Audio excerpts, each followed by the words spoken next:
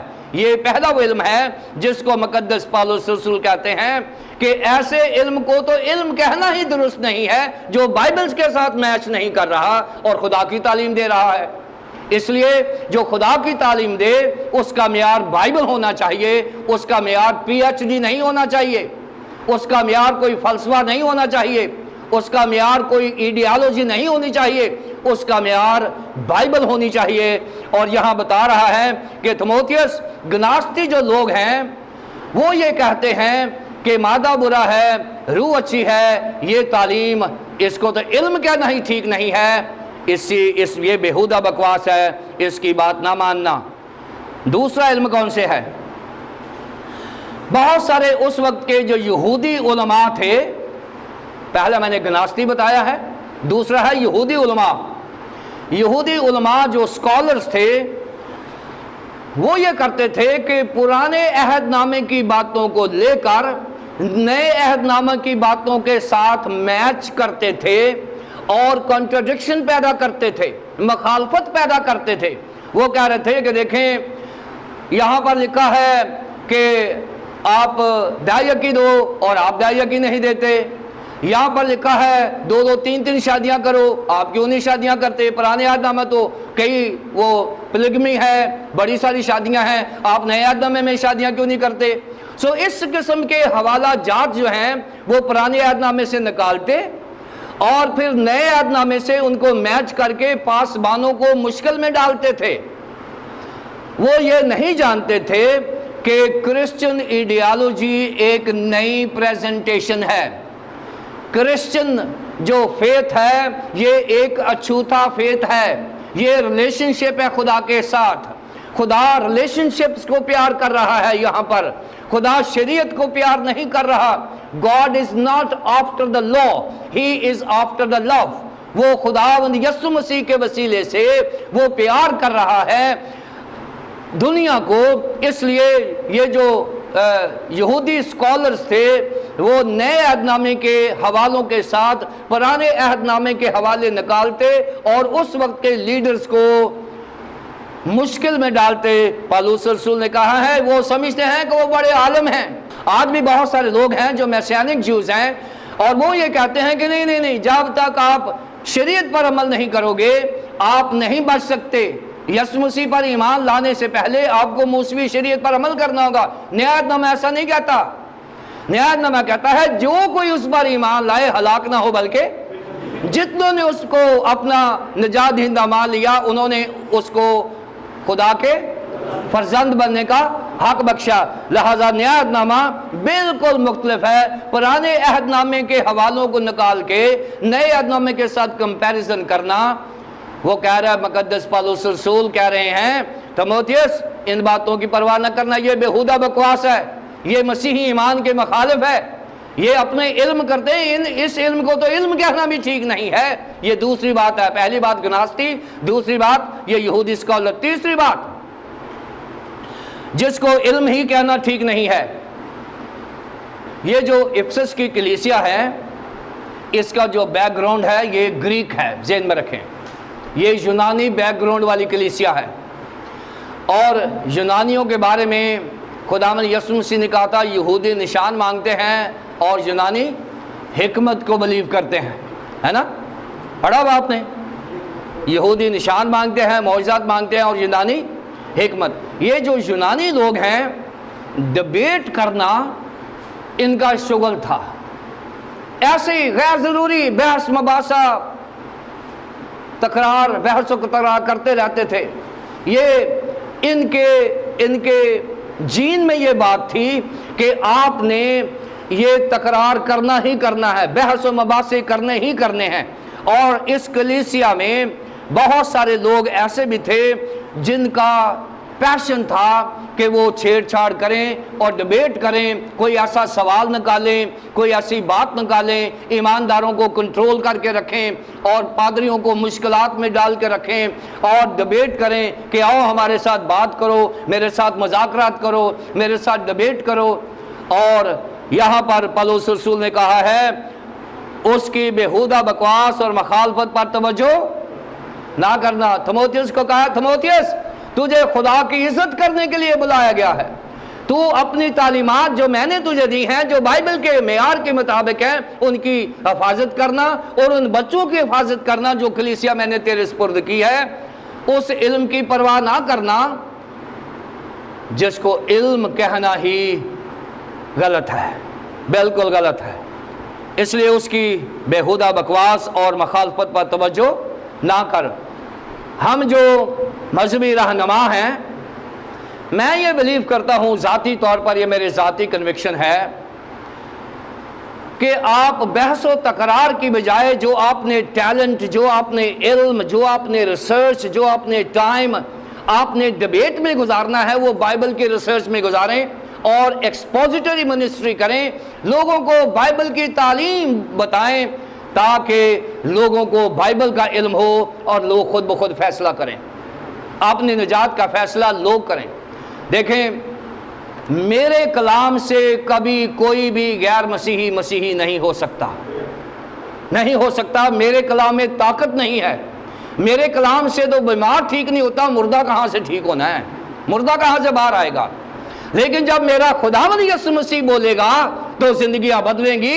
مسیحی بھی لوگ ہوں گے، بیمار بھی اچھے ہوں گے، مردے بھی جی اٹھیں گے، کیونکہ خدا کے کلام میں قدرت ہے. پادریوں کے کلام میں قدرت نہیں ہے. پادریوں کے کلام میں قدرت نہیں ہے.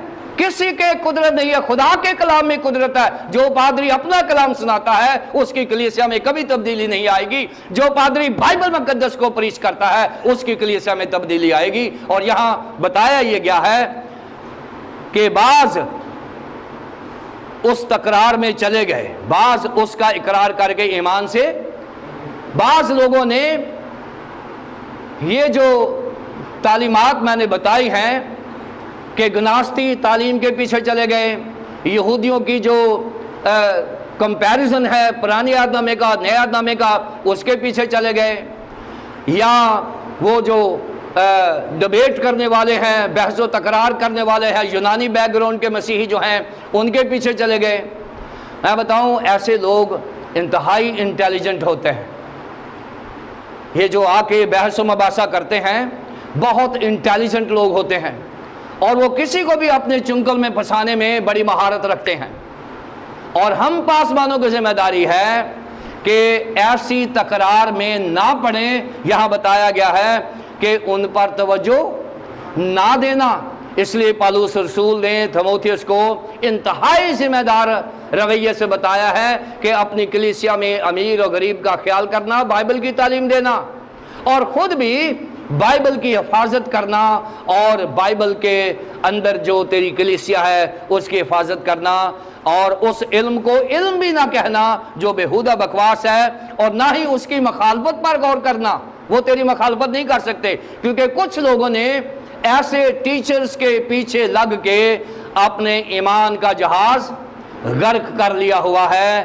اور تموتھیوس کو فائنل اس نے کہا تو اس کی حفاظت کرتے رہنا. آخر میں مقدس پولس رسول نے جیسے کہتے ہیں نا اپنا دل نکال کے رکھ دیا ہے، اور وہ کیا ہے؟ تم پر فضل ہوتا رہے، تم پر فضل ہوتا رہے. میں آپ کو بتاؤں یہ جو فضل ہے یہ جتنا اس کا تجربہ پولس کا ہے دنیا میں کسی کا نہیں ہے. اس کی وجہ یہ ہے، فضل جو ہوتا ہے یہ عدالت کے اپوزٹ ہے. فضل جو ہے یہ عدالت کے اپوزٹ ہے. یا انسان پر عدالت ہو یا فضل ہو، دو ہی باتیں ہیں. ایک مجرم آدمی ہے، اس نے قتل کیا ہوا ہے، ایک مجرم ہے، اس نے قتل کیا ہوا ہے. اب اس کے دو ہی ہیں، یا تو اس پر عدالت ہو جائے اور اس پر 302 لگا دی جائے، اس نے قتل کیا ہوا ہے، یا اس پر فضل کیا جائے اور اس کو چھوڑ دیا جائے. عدالت اور فضل جو ہیں یہ دو ہیں. پالوس خداوند یسوع مسیح کے سامنے گیا، اس کے سامنے عدالت اور فضل دو تھے، اور یسوع مسیح نے اس پر فضل کر دیا اور عدالت نہیں کی، کیونکہ اس نے قتل کیا ہوا تھا. اسٹیون کو بھی قتل کیا ہوا تھا، بہت سارے لوگوں کو پکڑ کے قتل کیا، اور بہت سارے ایمانداروں کو وہ دور کر دیا خدا سے، اور ان کو رگیدا اور ان کو تشدد کیا. اور جب مقدس پالوس رسول کو یسوع مسیح نے پکڑ لیا، اس نے کہا کہ میں تیرے اوپر کوئی عدالت اس لیے نہیں لگا رہا، اور ایک جگہ کہتے ہیں کہ میں نے یہ کام نادانی سے کیا ہے نا، میں نے یہ کام نادانی سے کیے، اور اس نادانی کی وجہ پر خداوند یسوع مسیح نے بھی صلیب پر معاف کر دیا تھا کہ اب آپ ان کو معاف کر، کیونکہ یہ نادان ہے، یہ جانتے نہیں کیا کرتے ہیں. یہاں پالوس رسول کے اوپر وہی اپلیکیشن آ گئی ہے کہ پالوس نادان ہے، یہ جانتا نہیں کہ کیا کر رہا ہے، اس پر فضل کر دیتے ہیں. اور جب اس پر فضل ہو گیا تو فضل اس کی زندگی کا حصہ بن گیا. اب فضل سے زیادہ مانوس اور اس کا تجربہ رکھنے والا شخص دنیا میں اگر کوئی پیدا ہوا ہے تو وہ پالوس رسول ہے. اس لیے وہ ہر کسی کے ساتھ چاہتا ہے کہ ایمانداروں، اگر ہم عدالت کے لیے خدا کے سامنے آ گئے اور فضل نہ ہوا تو ہم سزائے موت کے نیچے آ جائیں گے. اور یہاں بتا کر رہا ہے تم پر فضل ہوتا رہے. جو میرے پر فضل ہوا، تموتھیوس تیرے اور تیری کلیسیا پر بھی فضل ہوتا رہے. اور آج یہ فضل میرے لیے اور ہم سب ناظرین اور حاضرین کے لیے پالوس کی یہ دعا ہے کہ تم پر فضل ہوتا رہے. عدالت نہیں، ہم فضل کے نیچے ہیں. خدا باپ، خدا بیٹے، خدا پاک روح کے نام سے.